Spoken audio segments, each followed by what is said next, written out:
Xenomorphs. Can't live with them, can't figure out how long they live. Until now.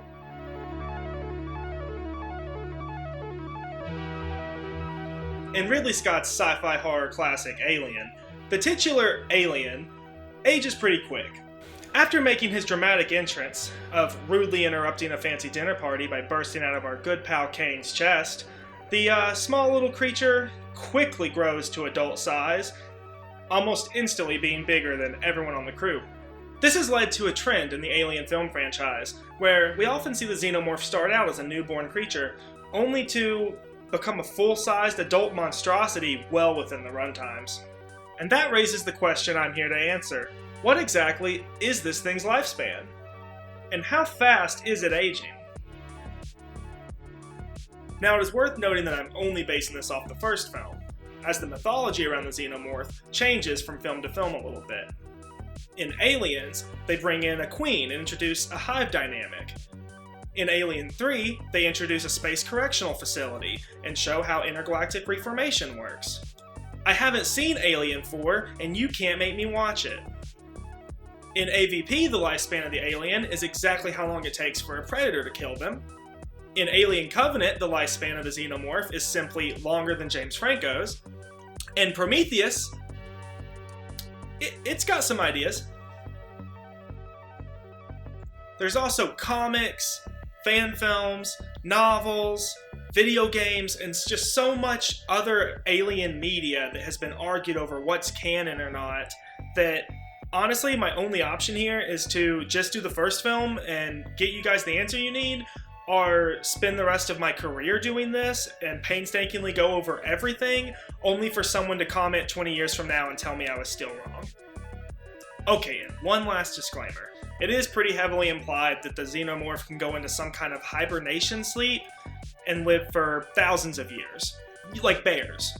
But I'm not going to count that, because in the movie, the crew of the Nostromo can also go into cryosleep and live for thousands of years if they wanted to, and if I was doing a human lifespan video, I would not say that humans can live for 1,000 years. I'd say they can live for 75 to 80, or 90 if they're really fit.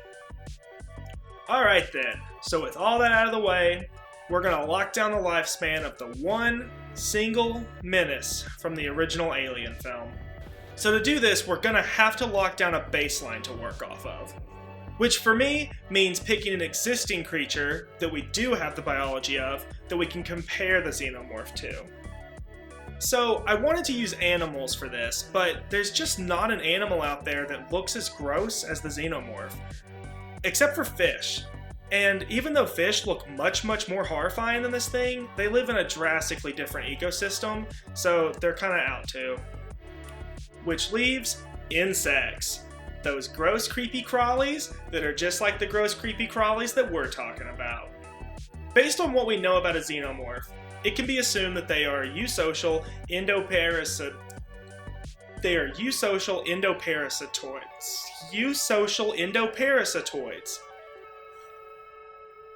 Which is basically just a way for me to sound like I did a lot of research for this, before saying that they plant their larvae inside a host, which it then bursts out of and kind of, kills, typically. And then they also come from a brood and don't stray too far from it. Add on the fact that these types of insects age very rapidly, and it all fits the Xenomorph to a T. Some insects that fit this category are a couple types of beetles, a lot of different parasites, and most fittingly for this, wasps.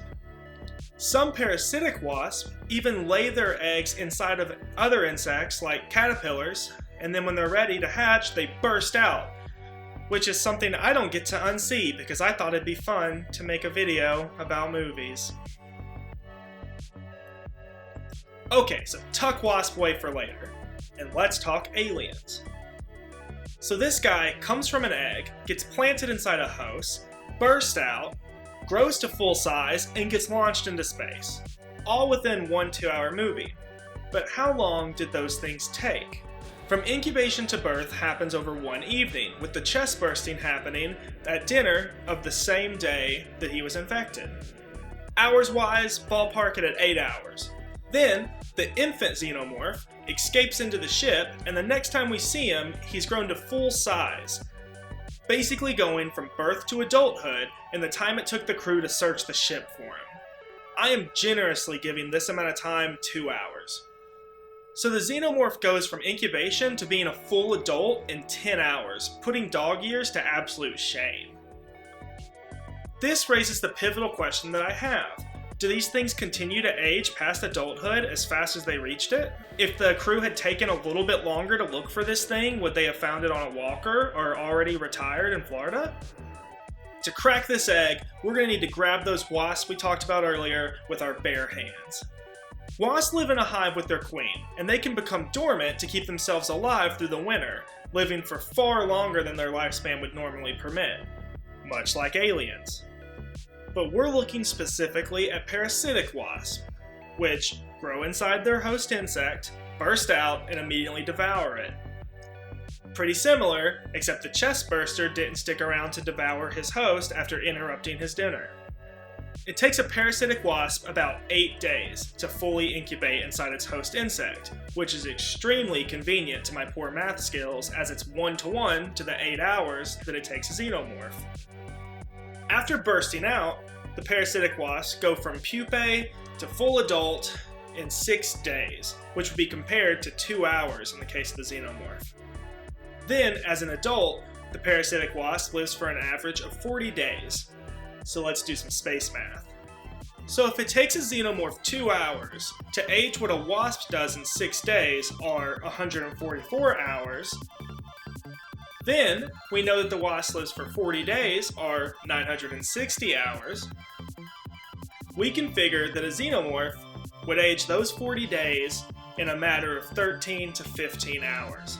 So using our wasp baseline, we now know that the total lifespan of a Xenomorph is about 17 hours, or one 24-hour day if we're counting the incubation period.